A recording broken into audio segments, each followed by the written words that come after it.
paying attention to people like Paul in this corner of the internet, and others mentioned Sam earlier, like to the part that you do pay attention to, what do you think, like, how would you define what Paul's been doing in this corner of the internet?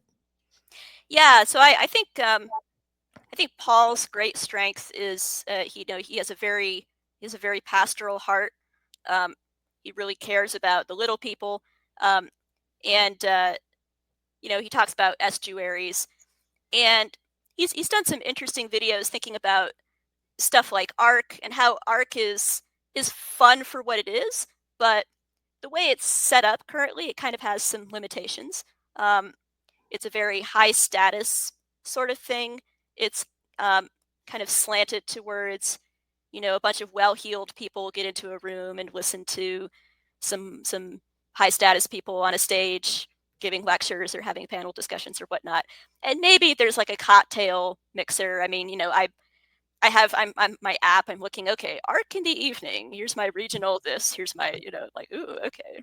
You're still young enough to go to the young leaders version. I'm Yeah. 81. Oh no. Yeah. I actually decided to go to the my North American regional thing just because I think probably more of the people I'm interested in engaging with are going to be older. But so like I'm glad that opportunity is there. But overall, it seemed I think they're still figuring out how to organize it in a way that really facilitates conversations, to use Paul's phrase. So, and I came across this really sad comment that I sent to Paul, and then he read it out on one of the little videos the other day. I was flipping through the Daily Wire and the Foundations of the West series, and they have these little mini episodes where Peterson has dinner with whoever, Peugeot, Spencer Clavin. And so there was this dinner that Spencer and Peterson were having in Athens, and somebody left a comment saying, it's really difficult for me to watch videos like this because I just want somebody that I can have these kinds of conversations with, and there's nobody in my life who can do that.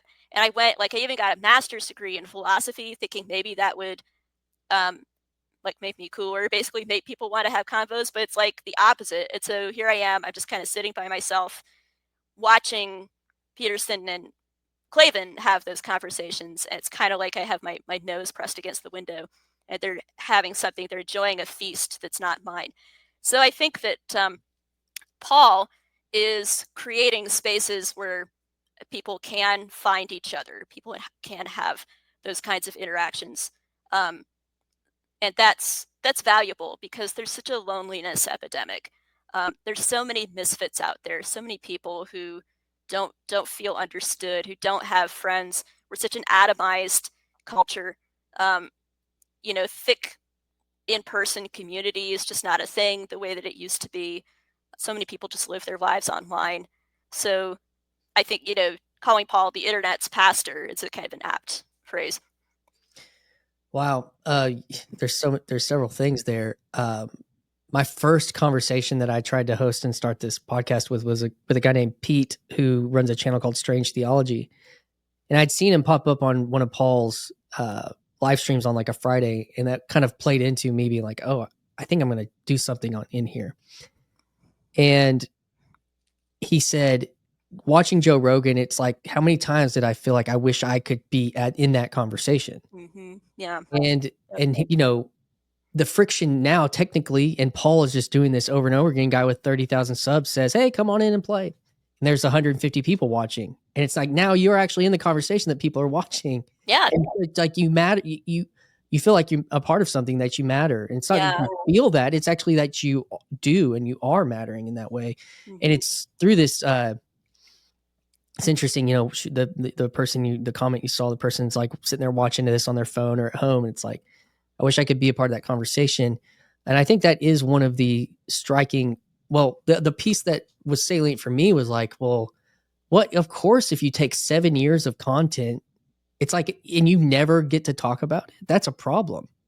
And, especially when it's this intellectually, psychologically, dense, even, and you're a layperson, but you're like, well, this is changing the way I see the world. It's changing my consciousness, and a part of that process, I think, then is to bring it into a conversation, or maybe even at some point into a lecture or something, something. So yeah, I feel kindred to that, that experience myself, but also hopefully like doing something about that.